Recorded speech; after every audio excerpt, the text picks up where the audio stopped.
अस्सलाम वालेकुम dear viewers, आप देख रहे हैं सिंधी टीचर। मैं आपको स्टार्टिंग सिंधी, बेसिक सिंधी, उर्दू की मदद से सिंधी सिखाने की कोशिश कर रही हूँ। उसके बाद क्लास 3 से स्टार्ट है क्लास 10। रोज़ाना एक चैप्टर पढ़ेंगे, एक्टिविटी करेंगे, कोई भी चैप्टर मिस नहीं होगा। अगर आप स्टार्ट से पढ़ना चाहते हैं तो आप मेरे पिछली वीडियो में जाके पढ़ सकते हैं। कल हमने सिंधी की बुक क्लास 3 में चैप्टर 10 कंप्लीट कर दिया था, जिसे सबक टहूँ कहते हैं। आज हम पढ़ेंगे सिंधी की बुक क्लास 3 में 11वां चैप्टर, जिसको 11 कहते हैं, और उसे सिंधी में सबक यारहून कहते हैं। इसको कैसे पढ़ेंगे, इसे कैसे पढ़ेंगे? सीन बेसब बेकफ बक सबक ये लिप यार ऐसा किन यार है वह हून उनसा किन हून सबक यार हून चैप्टर 11। ठीक है, आज हमारे पास हरूफ है द। ये दाल नहीं है। अगर ये नॉर्मल वाला दाल होता तो इसके ऊपर दो नुक्ते नहीं होते। सिंधी में भी नॉर्मल वाला दाल, खाली वाला दाल मौजूद है। ठीक है, ये दाल खाली वाला दाल है, प्लस है। इन दोनों को मिला के हम इस तरह से लिखते हैं उर्दू में। हमें जहाँ भी दाल के बाद है की ज़रूरत पड़ेगी हम इस तरह से लिखेंगे। जैसे कि धोबी के लिए हमें ज़रूरत पड़ेगी तो हम इस तरह से लिखेंगे, लेकिन हम सिंधी में सिर्फ ये इस्तेमाल करेंगे। ये नॉर्मल वाला दाल है और इसके जो ऊपर दो नुक्ते होते हैं ये दो चश्मे के होते हैं। ठीक है, हम इस तरह उर्दू में लिखेंगे, इस तरह सिंधी में लिखेंगे। इन दोनों की पहचान इसी तरह होगी।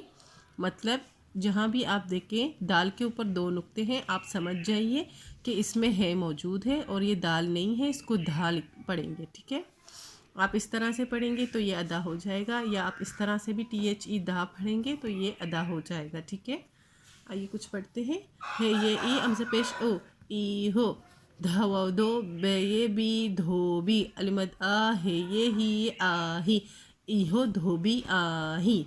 ये दो बी है, उर्दू में कहेंगे ये दो बी है। धोबी उस इंसान को कहते हैं जो कपड़े धोता है। नॉर्मल जो घरों में कपड़े धोते हैं उनको नहीं, जिनका पेशा, जिनका कारोबार ही कपड़े धोना होता है उसको धोबी कहते हैं। उर्दू में भी धोबी कहते हैं और सिंधी में भी धोबी कहते हैं, लेकिन उर्दू में और सिंधी में अलग तरीके से लिखा जाता है। इसी तरह ईहो अद आही है ये ही अमजा पेश ओ ईहो अलिफ ज़बर अ द पेश दो अद अलिमद आ है ये ही आही ईहो अद आही। अद कहते हैं किसी भी चीज़ का आधा हिस्सा। अद कहते हैं आधे को। कोई भी चीज़ अब उसको बीच में से काट के आधा कर दे उसको कहेंगे अद। चाहे वो सेब हो, कोई भी चीज़ हो, उसको अद ही कहेंगे। ये आधा है, उर्दू में कहेंगे ईहो दनार आही है ये ही अमजा पेश ओ ईहो द ज़बर द नून अलिफ ना रे पेश रो दनार अलिमद आ है ये ही आही ईहो दनार आही। दनार कहते हैं उस इंसान को जो बकरी चारता है, चरवाहा होता है। दनार को उर्दू में चरवाहा कहते हैं।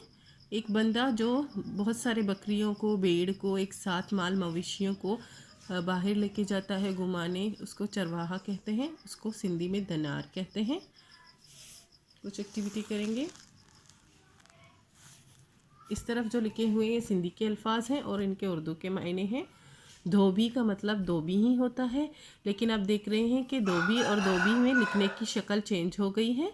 हमें यहाँ दाल के बाद है की ज़रूरत पड़ी, दो चश्मे हैं जबकि यहाँ हमने डायरेक्ट से जो है दा का इस्तेमाल किया है। वाव वैसे ही आ गया है, बे ये भी आ गया है।